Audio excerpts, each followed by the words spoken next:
오늘 열왕기상 21장 1절부터 3절의 말씀 읽어보도록 하겠습니다. 열왕기상 21장 1절부터 3절의 말씀입니다. 열왕기상 21장 1절부터 3절의 말씀입니다.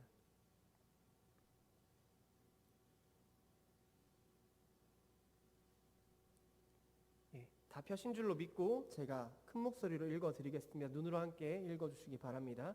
열왕기상 21장 1절부터 3절의 말씀입니다. 그 후에 이 일이 있으니라. 이스라엘 사람 나봇에게 이스라엘의 포도원이 있어서 사마리아의 왕 아합의 왕궁에서 가깝더니 아합이 나봇에게 말하여 이르되 네 포도원이 내 왕궁 곁에 가까이 있으니 내게 주어 채소밭을 삼게 하라. 내가 그 대신에 그보다 더 아름다운 포도원을 내게 줄 것이요 만일 네가 좋게 여기면 그 값을 돈으로 내게 주리라. 나봇이 아합에게 말하되 내 조상의 유산을 왕에게 주기를 여호와께서 금하실지로다 하니. 아멘. 오늘 말씀의 주제 제목은 공의로우신 하나님입니다. 여러분, 여기서 이 공의로움이란 사전적 정의를 찾아보시면 선악의 제자를 공평하게 하시는 하나님의 적극적인 품성이라고 정의를 내리고 있습니다. 즉 하나님의 공의로우심이란 죄인은 벌하시고 의인은 상 주시는 하나님의 성품을 말하는 것인데요. 쉬운 말로는 권선징악이라고도 말할 수 있을 것 같습니다. 선을 권장하시고 악을 징계하신 하나님, 그것이 우리가 말하는 권선징악, 공의로우신 하나님이라는 것이죠. 그래서 하나님께서는 자신의 말씀에 순종하는 선한 자에게는 무언가 좋은 상을 내려주시고요, 자신의 말씀을 듣지 않고 거역하는 불순종하는 악한 사람들에게는 때로는 나쁜 벌을 주셔서 그가 반성할 기회, 회개할 기회를 주기도 하십니다. 이게 우리가 늘상 교회에서 말하고 또 성경에서 말하는 공의로움의 정의가 된다는 것이죠. 그런데 조금은 아이러니한 것은, 이 말이 안 되는 것은 우리가 사는 세상의 모습을 보시면 이런 권선징악적인 모습 혹은 공의로움적인 모습이 나타나지 않는 때가 너무나도 많이 보인다는 것입니다. 우리가 사는 세상은 다들 사시다 보면 느끼시겠지만 착한 사람이라고 다 잘 되는 세상은 절대 아닌 것 같습니다. 그렇다고 또 악한 사람이라고 항상 안 되는 것도 아니라는 거죠. 되려 악한 사람들은 이상하게도 이게 이기적이게 살아서 그런지 모르겠습니다. 세상 물정에 더 눈과 귀가 밝아서 그런지도 모르겠습니다. 악한 사람들이 되려 착한 사람들보다도요 잘 사는 경우가 우리가 사는 세상에는 더 많이 있다는 거죠. 공의로우신 하나님이신데, 그 공의로우신 하나님이 다스리는 이 세상인데 왜 우리가 사는 세상은 공의롭지 못한 것처럼 보이는 것일까요? 우리는 이 사실을 참 알 수가 없을 것 같습니다. 그래서 전도서 8장 14절의 말씀에 보시면 세번역 버전인데요, 이와 같은 말씀이 기록되어져 있습니다. 이 세상에서 헛된 일이 벌어지고 있다. 악한 사람이 받아야 할 벌을 의인이 받는가 하면 의인이 받아야 할 보상을 악인이 받는다. 이것을 보고 나 어찌 헛되다고 말하지 않을 수 있겠는가? 전도서를 쓴 이 사람조차도 지금 어떤 것이 궁금하냐면 악한 사람이 받아야 할 벌을 의인이 받는 것 같은 이 세상, 의인이 받아야 할 것 같은 상을 악한 사람이 받아 누리는 이 세상, 이게 어찌된 일인지 나도 알 수가 없다는 겁니다. 하나님은 공의로우신 분인데 왜 세상에는 이런 일들이 일어나게 되냐는 것이죠. 그렇지 않으십니까, 여러분? 궁금합니다. 왜 세상은 공의롭지 못할까요? 오늘 우리가 읽었던 본문의 말씀도 실은 우리에게 이와 같은 생각을 들게 해주는 말씀입니다. 오늘 말씀에서는 의로운 한 사람이 억울한 누명을 쓰고 죽게 됩니다. 공의롭지 않아 보이는 일이 동일하게 일어나게 된 것이죠. 열왕기상 21장 말씀의 첫 시작은 그 후에 이 일이 있으니라 라는 말씀으로 시작되어집니다. 그 후에 이 일이 있으니라. 여기서 이 일은 오늘 나봇이라는 의로운 한 사람이 죽임을 당하는 사건을 말합니다. 그리고 이 일이 있기 직전에 있었던 사건이 뭐냐면 지난번 제가 수예배 때 말씀드렸던 것처럼 아합 왕이 하나님의 은혜로 베나닷과의 전쟁에서 승리를 거둔 일이었습니다. 그러니까 지금 아합은 하나님의 은혜로 목숨을 건진 지 정말 얼마 지나지 않은 겁니다. 그 일이 있은 직후에 지금 이런 일이 일어났다는 거죠.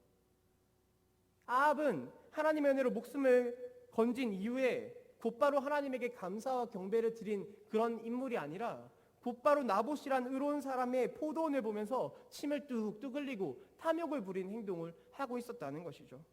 그만큼 아합 왕은 욕심이 많고 구제불능의 죄인 중에 죄인이었습니다. 그리고 오늘 말씀에서 약한 아합은 나봇을 찾아가죠. 그리고 나봇에게 당신의 포도원을 나에게 팔라는 제안을 하게 됩니다. 근데 여기서 참 재밌는 것은 그 나봇이 아합 왕의 제안을 거절하게 되었다는 것입니다. 한 나라의 왕이 거래를 제안했습니다. 근데 한낱 백성이 그 제안을 거절했다는 것이죠. 그리고 여기서 이 제안을 거절했던 이유가 참 중요한데요. 나봇은 지금 그냥 아합이 제시했던 그 포도원의 가격이 마음에 안 들어서 아이 왕님 내가 어떻게 이 가격 가지고 이 포도원을 내놓겠습니까? 라고 이렇게 거절한 것이 아니라는 겁니다. 우리가 나봇이 아합에게 땅을 팔지 않은 이유를요. 레위기 25장 23절의 말씀을 보시면 정확하게 알 수가 있거든요. 제가 한번 읽어드릴게요. 땅을 아주 팔지는 못한다. 땅은 나의 것이다. 너희는 다만 나그네이며 나에게 와서 사는 임시 거주자일 뿐이다. 여기서 나라고 말하고 있는 이분은 하나님을 뜻하십니다. 이게 레위기서, 그 이스라엘의 율법서에 적혀져 있는 율법이라는 거예요. 이스라엘의 국법이라는 겁니다. 이스라엘은 기본적으로 땅의 소유권이요 나에게 있는 것이 아니었습니다. 그들에게 땅은 오직 하나님의 소유물이었습니다. 그러니까 땅을 사고 파는 행위는요, 오늘 이 말씀 속에서 만약에 나봇이 아합에게 땅을 팔았다면 그거는 그냥 나의 것을 사고 파는 상거래 행위를 한 것이 아니라 하나님의 것을 도둑질하는 굉장히 큰 죄악을 범하는 일 중에 하나였다는 것이죠. 이게 나봇이 아합 왕의 제안을 거절했던 이유였습니다. 가격을 잘 안 쳐줘서 포도원을 싸게 날로 먹으려고 들어서 팔지 않았던 것이 아니라는 거죠. 되려 오늘 본문 이전의 말씀을 보시면 아합은 나봇에게 포도원을 팔라고 얘기하는데요. 이런 제안을 합니다. 굉장히 매력적인 제안입니다. 그 포도원을 나에게 주면 내가 너에게 그보다 더 아름다운 포도원을 줄 거다. 가령 이런 거 아니겠습니까, 여러분? 야, 너 나에게 시흥집을 주면 내가 너에게 강남집을 줄게. 이러면 뭐 무조건이죠. 그죠? 저는 집이 없는데 집을 사서라도 줄 겁니다. 강남집 받으려고. 너무나도 매력적인 제안이라는 말입니다. 그런데 나봇은 내가 설령 세상적으로 더 좋은 이득을 취하지 못할지라도 하나님의 땅을 마음대로 파는 죄는 범하지 않겠다라고 고백했다는 것이죠. 또 여기서 나봇이 제안을 거절했던 인물 아합은 그 나라를 다스리던 왕이었습니다. 그러니까 나보다 큰 권력을 가진, 힘을 가진 상대방이었다는 거죠. 그럼 내가 사회적으로 일단 약자의 입장에서요, 그 큰 권력을 가진 사람의 제안을 거절한다면 우리는 보통 어떤 생각을 하게 될까요? 아, 내가 이 제안을 거절하는 순간 이 사람이, 이 욕심쟁이가 나를 보복할 수도 있겠구나. 분명 우리는 충분히 그런 생각을 해볼 수가 있을 겁니다. 다시 말해서 지금 나봇이 아합의 제안을 거절한 거는 그냥 포도원 안 팔게가 아니라 하나의 신앙의 고백이었던 겁니다. 세상적으로 내가 어떤 이윤을 취하지 못할지라도 하나님의 말씀은 지키겠다. 아니, 이윤을 떠나서 내가 어떤 피해를 입을지라도, 내가 그 왕에게 어떤 보복을 당할지라도 나는 하나님의 말씀을 지키겠다. 나봇의 이 거절한 고백은 하나의 신앙의 고백이었다는 것이죠. 오늘 말씀에서 여러분 나오는 아합은 누가 뭐래도 악한 인물 아니겠습니까? 그리고 나봇은 누가 봐도 참 까면 깔수록 의로운 사람처럼 보여집니다. 오늘 성경의 말씀에는 나봇과 아합, 이 두 사람이 대조되어지고 있다는 것이죠. 그런데 안타까운 것이 뭐냐면 이 본문의 말씀의 결론은 해피엔딩이 아닙니다. 결국 이 말씀은 어떻게 매듭지어지냐면 악한 사람이었던 아합은 결국 나봇의 포도원을 빼앗아 얻게 됩니다. 그리고 의로운 사람이었던 나봇은 아합의 손에 죽임을 당하게 됩니다. 그렇게 말씀이 끝이 납니다, 여러분. 열왕기상 21장 12절의 말씀 잠깐 보시면요. 금식을 선포하고 나봇을 백성 가운데 높이 앉히매라고 적혀져 있습니다. 이게 뭐냐면 사람들이 나봇을 죽일 때 그 모든 마을 사람들이 나봇을 높은 곳에 앉혔다는 얘기입니다. 근데 왜 높은 곳에 앉혔냐면요, 이 사람이 너무 하나님 말씀 순종 잘해서 칭찬하기 위해서 높이 앉힌 게 아니라 이 사람들이 다 같이 모여있는데 땅바닥에 있으면 그 나봇의 얼굴이 보이지 않지 않습니까? 사람들에게 가려져서. 높이 앉히면 손가락질하기가 좋은 겁니다. 야, 저놈 받아. 저 하나님 말씀 지키다가 죽는 놈 저기 있다. 저 아합 왕의 제안을 거절하고 왕을 모욕한 저 녀석 죽어 마땅하다. 돌멩이로 쳐라. 사람들은 나봇을 높은 곳에 앉혀서 지금 칭찬하려고 높은 곳에 앉힌 게 아니라 조롱하고 모욕하려고 높은 곳에 앉혔다는 거죠. 그는 그렇게 높은 곳에 앉혀져 조롱과 모욕 속에 죽임을 당하게 되었습니다. 여러분, 하나님께서는 공의로우신 분이라고 하셨습니다. 근데 이 말씀 속에서는 차마 누군가 이게 너희가 말하는 하나님의 공의로움이냐 물어본다면 우리는 이것이 공의로움이라고 대답하기 너무 어려운 그런 일이 말씀 가운데 일어나게 되었다는 것이죠. 전도서의 기자의 말과 같이 악한 사람이 받아야 할 벌을 의인이 대신 받는 것 같은 이 모습이 오늘 말씀 가운데 보여지고 있다는 말입니다. 그게 나봇의 포도원 사건입니다. 그리고 여러분, 우리가 성경을 쭉 읽어보시면요, 사실 이런 나봇의 포도원 사건 같은 공의로워 보이지 않는 일들, 정말 건성징악이라고 말할 수 없는 일들, 이런 사건들은 너무나도 생각보다 많이 기록되어져 있습니다. 가장 대표적인 사건이 창세기에서 요셉이 보디발의 아내 유혹을 받았을 때, 요셉은 창세기 39장 9절 후반부의 말씀에서 이렇게 대답합니다. 보디발의 아내가 유혹을 하니까 요셉이 그걸 거절하면서 이렇게 창세기 39장 9절에서 말한 겁니다. 아내님, 유혹하지 마십시오. 내가 어찌 큰 악을 행하여 하나님께 죄를 지으리까? 요셉은 하나님께 죄짓지 않겠다는 결단으로 보디발의 아내 유혹을 뿌리친 겁니다. 보디발 눈치 본다고 뿌리친 게 아니라 하나님 앞에 죄짓지 않으려고 결단하는 마음으로 유혹을 뿌리쳤다는 거죠. 근데 그 일로 인해서 상을 받은 게 아니라 누명을 쓰고 감옥에 갇히게 되죠. 하나님의 말씀대로 살기를 다짐했는데 그에게 지금 주어진 것은 상이 아니라 벌이었습니다. 또 성경의 욥기서를 생각해 보시면 욥이라는 사람을 여러분 떠올려 보시면 이 사람 얼마나 하나님 잘 믿은 사람 아니겠습니까? 정말 그 누구보다 경건한 삶을 살아서 하나님이 칭찬할 정도로 욥은 경건한 삶을 살았습니다.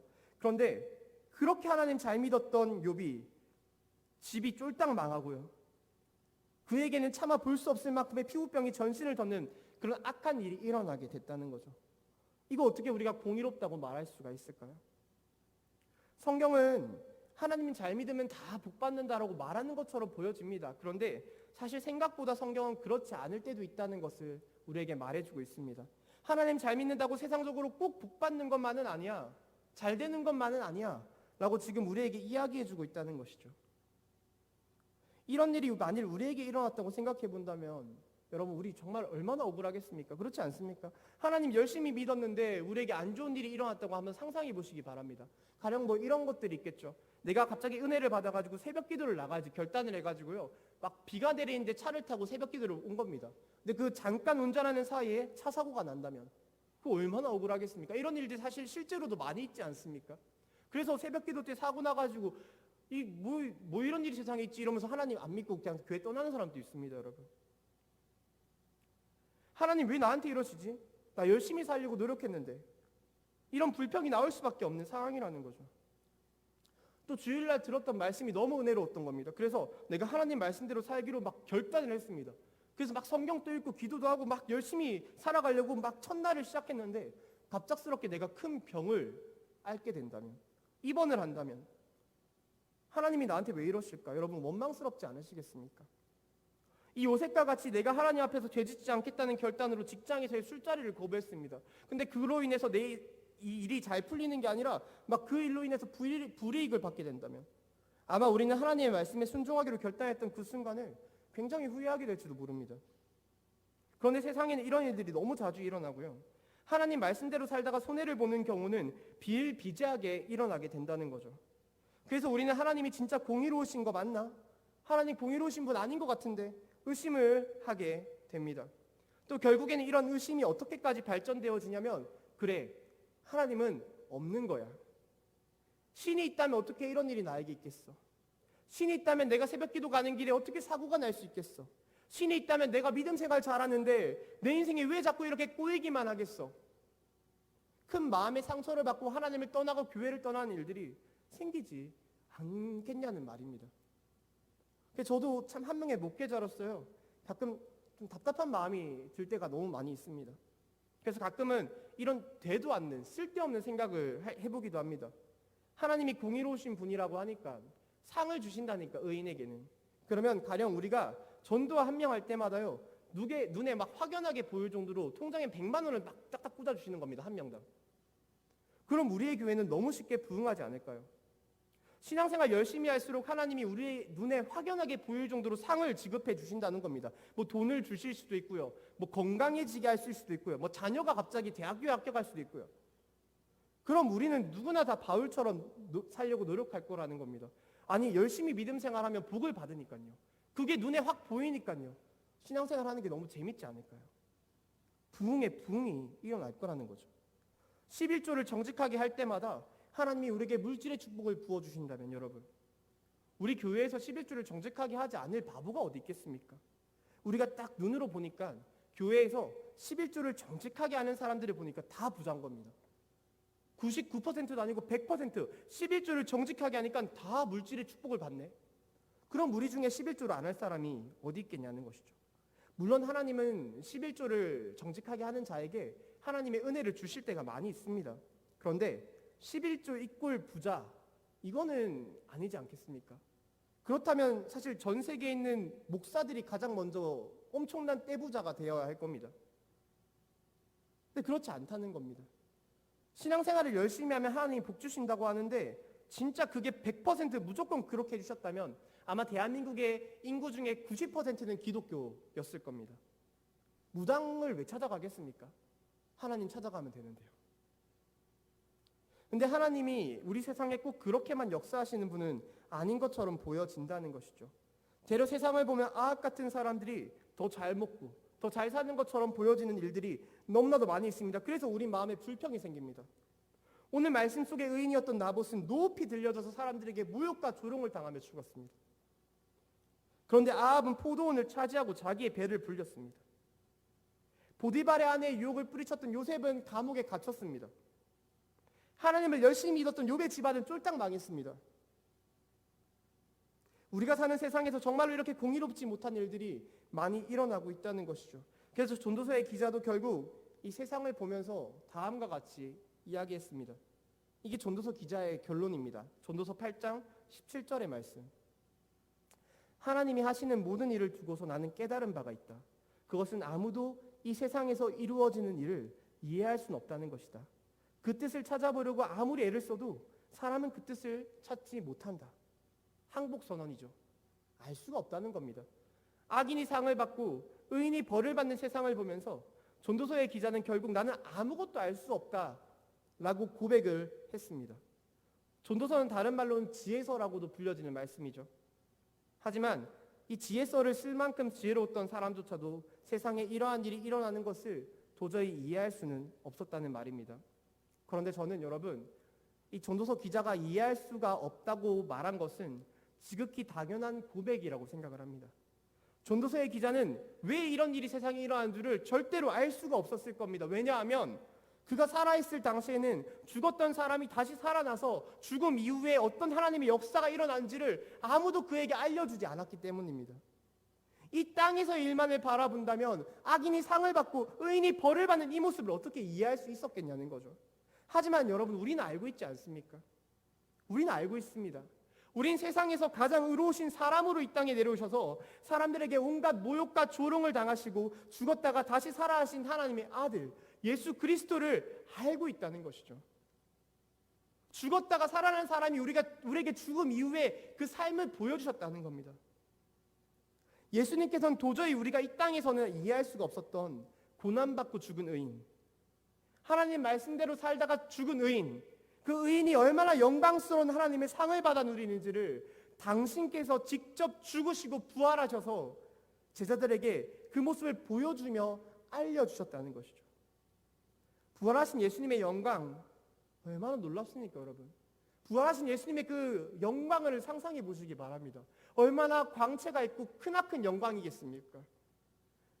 그 영광, 여러분, 그 영광이요, 하나님 말씀대로 살면서 때로는 고통받고 때로는 손해 있고 때로는 눈물 흘리면서 살아가는 바로 우리가 받게 될 영광이라는 말입니다. 그 영광이 우리에게 있을 겁니다. 야고보서 1장 12절의 말씀에는 이런 말씀이 있습니다. 시험을 견디어내는 사람은 복이 있습니다. 그 사람은 그의 참됨이 입증되어서 생명의 면류관을 받을 것이기 때문입니다. 그것은 하나님을 사랑하는 사람들에게 약속된 것입니다. 시험을 견뎌내는 사람에게는 복이 있다. 성경에서는 분명히 말씀하고 있죠. 시험을 견뎌내는 사람에게는 반드시 복이 있다. 이게 바로 하나님의 공의로우신 성품을 말하는 겁니다. 시험을 견디면 상을 주시겠다는 거죠. 하나님께서는 하나님을 위해서 믿음을 지키며 온갖 시험을 견뎌내는 우리 모두에게 반드시 복을 주시는 하나님이시라는 겁니다. 그런데 우리는 가끔씩 그 복을 묵상할 때 이상하게도 하나님이 세상적인 복을 나에게 주실 거다라는 이상한 생각을 하는 사람들이 정말로 많이 있다는 거죠. 그게 참 요상한 우리의 기대 심리입니다, 여러분. 내가 믿음 생활 잘하면 하나님이 이 땅에서 나를 행복하게 살게 해주실 거야. 이런 기대 심리가 우리 안에 있다는 겁니다. 내가 믿음 생활 잘하면 하나님이 이 땅에서 내가 하는 일이 잘 되게 해주실 거고, 이 땅에서의 자녀들이 잘 되게 해주실 거고, 이 땅에서 내가 풍족함을 누리고 평안하고 행복하고 기쁘게 살게 해주시겠지. 믿음 생활 잘하면 나는 이 땅에서 행복하게 살 거야. 그래서 내가 믿음 생활 잘하는데 내가 밟고 있는 이 땅에서의 삶이 이상하게 꼬여지기 시작하면요, 왜 하나님 나를 이렇게 힘들게 하십니까? 나 지금 믿음 생활 잘하고 있는데요. 이게 하나님이 말하는 공의로우심입니까? 왜 악인은 잘되고 의인은 벌을 받습니까? 막 불평을 하게 된다는 겁니다. 때로는 신이 있다면 이런 일이 일어나서는 안 되는 건데 이건 신이 없는 것이기 때문이라고 얘기하기도 합니다. 그런데 정확하게 성경에서 말하는 복은 이 야고보서의 말씀을 묵상하셔도 분명히 우리는 알 수가 있습니다. 우리가 장차 받게 될 생명의 면류관, 이것이 바로 우리가 뜻하는 진짜 복의 의미입니다, 여러분. 아무리 이 땅에서 풍족하게 살아도요, 그 사람이 생명의 면류관을 받지 못한다면 성경에서는 절대로 그를 복되다라고 말하지 못합니다. 그 절대 복된 게 아니거든요. 세상에서 아무리 우리가 거지 나사로 마냥 힘들게 살아도요, 그 사람이 장차 생명의 면류관을 쓰게 된다면 성경에서 그는 무조건 복된 사람입니다. 그게 성경에서 말하는 복의 기준이기 때문입니다. 우리에게 생명의 면류관이 있는가 없는가, 그게 성경에서 말하는 복의 기준이라는 것이죠. 그리고 여러분, 우리는 그런 의미에서요, 여기 계신 모든 성도님들 복되신 분들입니다. 복받은 사람들입니다. 우리 힘든 사람들 아니고요, 하늘의 복 지금 받아 누리고 있는 행복한 사람들이라는 것이죠. 말씀을 맺겠습니다. 제가 설교의 서두에서 공의란 죄인은 벌하시고 의인은 상 주시는 하나님의 성품을 공의라고 말씀드렸습니다. 갚아주시는 게 하나님의 성품이라는 거예요. 내가 노력한 것을 갚아주시는 것, 보상해 주시는 것. 하지만 우리가 사는 세상에는 정말로 공의롭지 못한 일들, 악인이 상을 받고 의인은 벌을 받는 일들이 너무 많이 일어나고 있죠. 그래서 간혹 우리의 마음에는 주님이 정말 공의로우신 분이 맞을까? 심하게는 하나님이 없는 거 아닐까? 신이 있다면 이런 일이 세상에 어떻게 일어날까? 이런 생각까지도 하게 된다고 말씀을 드렸습니다. 하지만 저는 지금 이 시간 하나님은 실로 공의로우신 하나님이라고 말씀드리고 싶습니다. 하나님은 실로 공의로우신 하나님이십니다. 우리가 이 땅에서의 축복만을 바라보고 살아간다면 여러분, 우리는 오늘 전도서의 기자의 고백처럼 나는 이해할 수가 없다, 왜 세상에는 이런 일이 일어날까? 라는 말만을 내뱉을 수밖에 없을 것입니다. 하지만 우리가 하늘 위의 일을 생각하고 하늘을 바라보고 살아갈 때 우리는 하나님이 얼마나 공의로우신 분이신지를 깨달아 알 수가 있을 것이라는 말이죠. 우리가 11조 드리는 거요, 하나님이 무조건 갚아주실 겁니다. 무조건 보상해 주실 겁니다. 우리가 가진 지폐 몇 장, 몇십 장, 몇백 장, 그런 걸로 도저히 값을 매길 수도 없고 살 수도 없는 그 귀하신 하늘의 상이 우리에게 주어지게 될 것입니다. 하나님은 공의로우신 분이시기 때문에 우리가 바치는 그 모든 물질의 그 마음이 담겨져 있는 그 물질의 그 고백을 절대 외면하지 않으실 것이라는 말이죠. 그게 하나님의 공의로우심입니다. 하나님은 다 갚아주실 겁니다. 우리가 하나님 말씀대로 살기 위해서 받는 모든 이 땅에서의 고난, 아픔, 상처, 눈물, 하나님이 다 갚아주실 겁니다. 하나님이 공의로우신 분이기 때문에 하나님은 결코 우리의 그 아픔을 외면하지 않으실 거라는 것이죠. 우리가 목장을 하면서 한 영혼을 위해서 노력할 때, 마음 아파할 때 그 마음을 하나님이 어떻게 외면하시겠습니까? 공의로우신데. 우리가 하나님 잘 믿어보려고 이렇게 피곤한데도 수요일날 저녁에 주룩주룩 비가 내렸는데 그 비를 헤치고 이 자리에 나왔습니다. 그 마음으로 하나님이 어떻게 기특하게 여기지 않으실 수가 있겠습니까? 하나님이 공의로우신데. 하나님이 다 보상해 주실 겁니다.